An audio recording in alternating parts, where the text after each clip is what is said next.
ដូច្នេះបន្ទាប់ពីយើងរៀន Heart Anatomy and Physiology ហើយខ្ញុំក៏មានសំឡេងនៃបេះដូងដែលគេហៅថា Heart Sound ឬក៏ Breathaker ជា quiz ជា exam ដើម្បីឲ្យបងប្អូនធ្វើការគិតពិចារណាយក physiology របស់យើងមកគិតថាតើវាជាសំឡេងអ្វីដំបូងគឺយើងធ្វើការ review anatomy and physiology of heart បន្តិចដែលជាការរំលឹកបន្តិចតើទៅលើប្រឹសបេះដូងទៅលើសាច់បេះដូងទៅលើការកត់ត្រាបេះដូងហើយតើដើម្បីយើង reflect ក្នុងការស្ដាប់សំឡេងរបស់យើងបេះដូងគឺជាសរីរាង្គដែលមានទំហំប៉ុនប្រអប់ដៃរបស់យើងវាមានតួនាទីដើម្បីច្បាត់ឈាមឲ្យទៅតាមទិសដៅត្រឹមត្រូវដើម្បីទៅបដូរអុកស៊ីសែននិងទៅចិញ្ចឹមសរីរាង្គរបស់យើងទាំងអស់ក្នុងបេះដូងគឺចែកចេញជា4ប្រអប់ទូទៅគឺប្រអប់2ខាងលើដែលគេហៅថា atrial និងប្រអប់2ខាងក្រោមដែលហៅថា ventricle ដែលទទួលឈាមពី atrial ច្របាច់ទៅសួតនឹងសរីរាង្គកាយរបស់យើងហើយនៅក្នុងបេះដូងរបស់យើងគឺខណ្ឌចែកគ្នាដោយប្រឹស4ដែលខាងស្ដាំគឺមានប្រឹស tricuspid ប្រឹស pulmonary mitral និង aorta នៅខាងឆ្វេងចលនាឈាមគឺចេញពីខាងស្ដាំរបស់បេះដូងយើងហើយច្របាច់ទៅសួតដើម្បីបដូរអុកស៊ីសែនត្រឡប់មកវិញនៅតាមបេះដូងខាងឆ្វេងដើម្បីច្របាច់ឈាមទៅចិញ្ចឹមកោសិកានៅក្នុងសរីរាង្គរបស់យើងនៅខាងស្ដាំគឺមាន valve tricuspid ដែលចែកright atrium និង right ventricle ដែលមិនបណ្ដោយឲ្យឈាមរត់បញ្ច្រាស់ទិសរបស់វាទេហើយឈាមរត់ទៅតាម right ventricle ទៅតាម pulmonary valve ដើម្បីទៅបដូរអូសែនដល់សួតតែខាងឆ្វេងវិញគឺមាន valve mitral ដែលចែកleft atrium និង left ventricle ហើយឈាមរត់ទៅតាម aortic valve ដើម្បីទៅចិញ្ចឹមកោសិការបស់យើងហើយបន្ទាប់មកយើងមើលពីចលនាបេះដូងគឺវាច្បាច់របៀបនេះហើយមានការចិញ្ចឹមសាច់បេះដូងនោះគឺទៅតាម coronary artery របស់យើងបាទមាន left coronary artery និង right coronary artery ដើម្បីចិញ្ចឹមបេះដូងរបស់យើងហើយឈាមដែលរត់មកវិញគឺទៅតាម sinus cornea រត់ចូលក្នុងបេះដូងវិញហើយបេះដូងគឺដើរដោយចលនាអេឡិចត្រូករបស់វាគឺចេញពីនៅ sinusal ដែលហៅថា sinusal node នោះដែលជា natural pacemaker របស់យើងហើយបញ្ជូនចរន្តទៅតាម auriculoventricular node ឬក៏ nerve auriculoventricular ដើម្បីបញ្ជូនមកសាច់បេះដូងនៅខាង ventricle របស់យើងទៅតាម bundle branch ឬក៏គេហៅថា vessel de East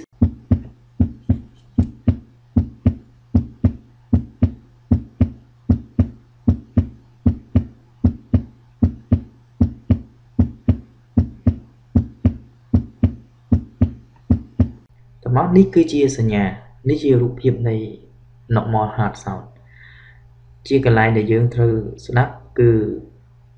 នេះគឺជាទីតាំងដែលយើងត្រូវស្ដាប់នៅខាងលើនេះគឺមាន multiple location ដែលយើងបានរៀននៅក្នុង physiology ហើយចំពោះ heart sound គឺមានជាសំឡេង S1 S2 ដែលគេហៅថា loop loop នេះគឺជា brief description របស់ normal heart sound ដែលយើងបានដូចជាអ្វីដែលយើងរៀននៅក្នុងphysiology of heart ហើយគឺសំឡេង loop នេះគឺនៅពេលដែល mitral valve និង tricuspid valve បិទហើយសំឡេង loop នេះគឺ aortic valve និង pulmonary valve បិទតើវានឹងមានសំឡេងអ្វីប្លែកនៅចន្លោះ S1 S2 ឬក៏មាន S3 S4 ឬក៏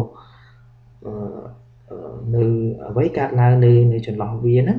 វាអាចបង្ហាញឲ្យយើងដឹងនៅជំងឺនៃបេះដូងខ្លះដែលយើងប្រើគេហៅថា auscultation ការ auscultation ដែលប្រើសេតូរបស់យើងហើយនៅតាមទីតាំងមួយណាដូច្នេះ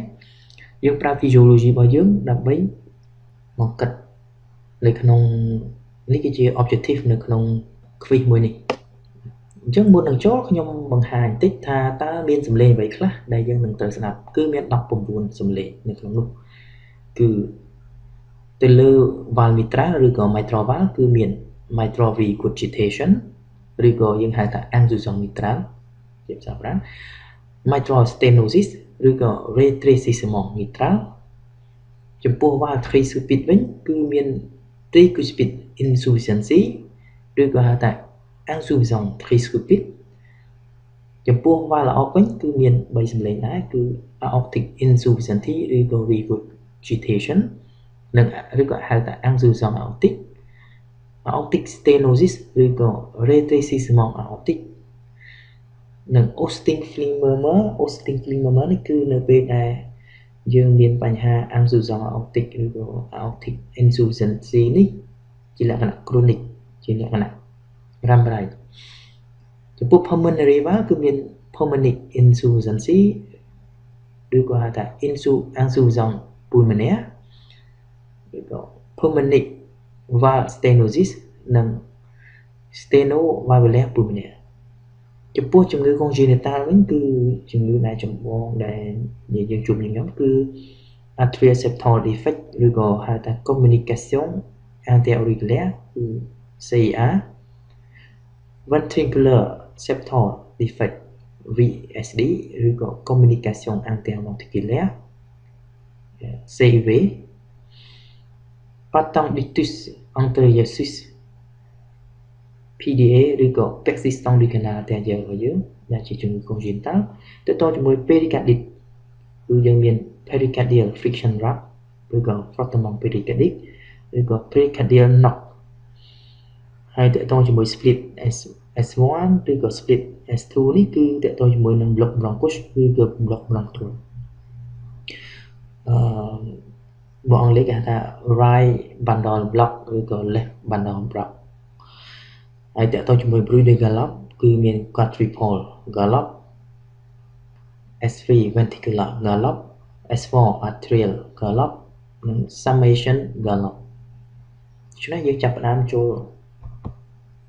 quiz របស់យើងទាំងអស់គ្នាហើយបងប្អូនត្រៀមស្ដាប់បិចនិងกระดาษចាំទូទាញមើលតើវាជាសំឡេងអ្វីហើយចម្លើយនឹងមាននៅក្នុង clip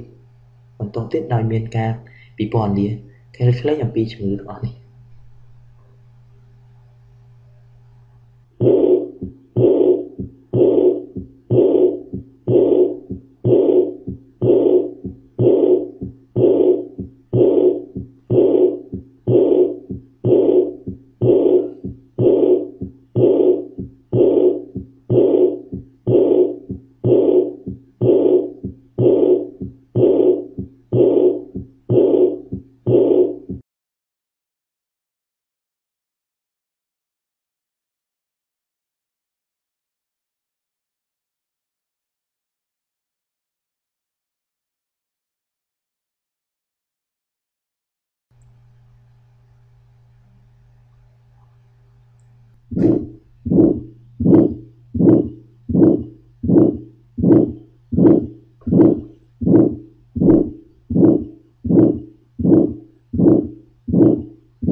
ដូច្នេះ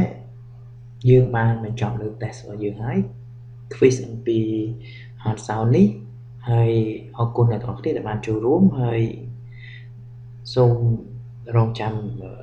មើលនៅវីដេអូខាងក្រោយទៀតដើម្បីមើលនៅ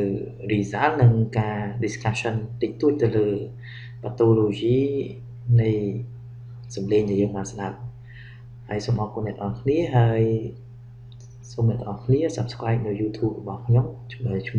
channel លោកប៊ុនធាននេះឬក៏ join Facebook page ដើម្បីយើង leave comment ដើម្បីយើង comment ឬក៏យើងធ្វើការស្នើឬក៏យើងចង់បានការកែប្រែវាមិនចំពោះ lesson ក្រោយឬក៏ចង់បានមេរៀនបែបណាដើម្បីខ្ញុំនឹងធ្វើដើម្បីជួយកូនខ្មែរយើងទាំងអស់គ្នាបន្ថែមទៀតសូមអរគុណ